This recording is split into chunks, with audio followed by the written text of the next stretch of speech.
ஒருத்தவங்கள குறை சொல்றதுக்கு முன்னாடி, உங்க முதுகுல உள்ள அழுக்க முதல்ல திரும்பி பாருங்க. சரியா? எனக்கு தெரிஞ்ச ஒருத்தவங்க, எல்லாம் ஒரே வீட்ல தான் இருக்காங்க. அதுல ஒரு லேடி வந்து பார்த்தீங்கன்னா, இப்படி தப்பு பண்றது தான் அவங்க வேலையே. நான் நல்லா பார்த்துருக்கேன். எனக்கு நல்லா தெரியும்.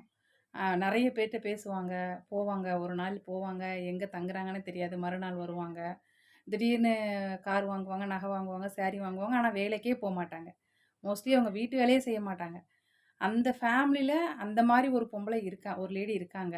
ஆனா, அவங்களோட ரிலேட்டிவ்ஸ் வந்து பார்த்தீங்கன்னா, மற்றவங்களுக்கு ஃப்ரீ அட்வைஸ் குடுக்கறது, குறை சொல்றது, ஆ நீ இவங்க தப்பு, அவங்க தப்புன்னு சொல்றத நான் காதுல வாங்கியிருக்கேன்.